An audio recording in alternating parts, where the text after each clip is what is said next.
Once upon a time, in the mighty kingdom of Babylon, there lived a wise and faithful man named Daniel.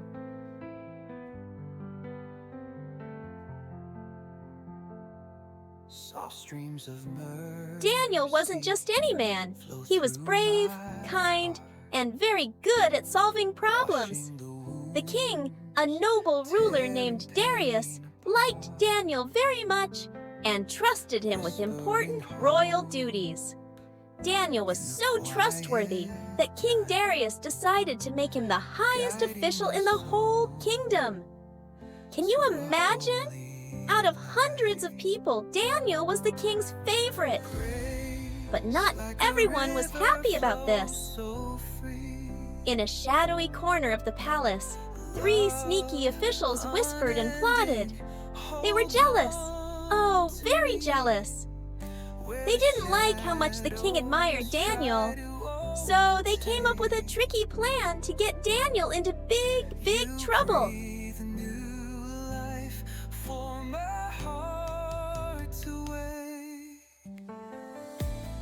They tiptoed to the king and said, "Oh, great King Darius, why not make a royal law?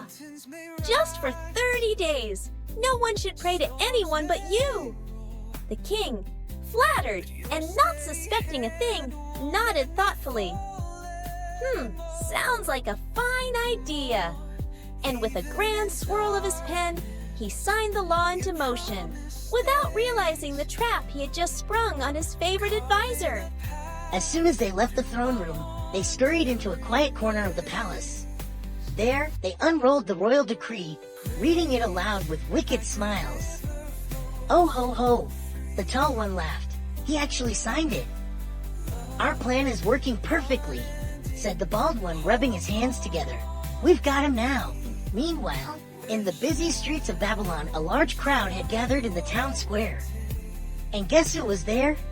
The sneaky officials, standing proudly on a tall stone platform, reading the king's new law for all to hear. "No one shall pray to any god or man except King Darius," they shouted.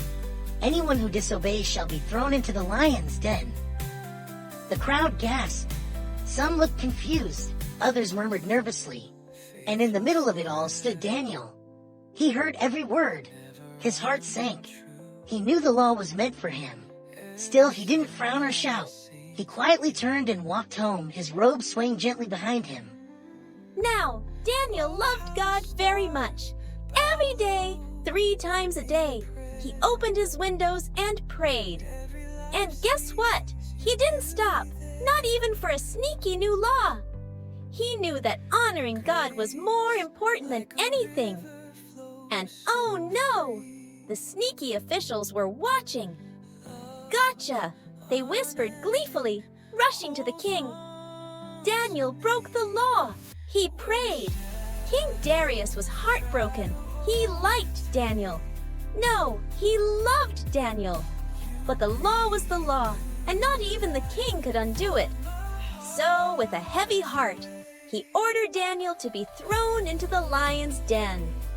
As the stone was rolled over the entrance, King Darius whispered, "May your God, whom you serve so faithfully, rescue you." That night, the palace was silent. The king couldn't sleep a wink. He didn't eat, he didn't sing, he didn't smile. He just paced the floor, worrying about his friend. While King Darius was pacing the palace floor with worry in his heart, guess who was dancing in the shadows? That's right, the sneaky officials. They weren't sad. Oh no, they were celebrating. In a quiet corner of the bustling Babylonian street, hidden behind a crumbling stone wall and a giant clay jar, the 3 troublemakers were grinning from ear to ear. The tall one with the thin mustache raised his hands in the air and laughed. "Ha! It worked! Daniel's in the lion's den." The stocky bald one did a happy wiggle and rubbed his hands together. No more Mr. Perfect praying all the time. They thought it was over. They thought they had won. But little did they know, the story wasn't done. Because while they were giggling in the shadows, something incredible was happening deep inside that lion's den.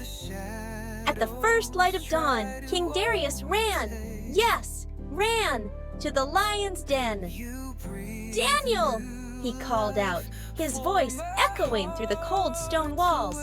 "Did your God save you?" And then, from the shadows, came a voice. "Yes, your majesty, I'm alive. God sent his angel and shut the lions' mouths. They didn't hurt me, not one scratch." The king leapt with joy. He ordered the stone rolled away, and Daniel was lifted out, safe and sound. Not even a tiny lion claw mark. After Daniel was saved from the lions, King Darius was thrilled. But then he remembered those sneaky officials. They had tricked him. They tried to get Daniel killed. So the king stood tall and declared, "Take them and their families to the lion's den." Gasp! The officials turned white as flour. Their legs wobbled, their eyes wide with fear. "No, wait," they cried. But it was too late. The guards led them away, and before they even reached the bottom of the den, the lions showed no mercy. Justice was quick, and justice was loud. And from that day on, King Darius made a new law, not about himself, but about the mighty God of Daniel. Everyone was to respect and honor the God who had saved Daniel from the lions. And Daniel? Oh, he went on to live many more happy days, still wise, still faithful, and still brave.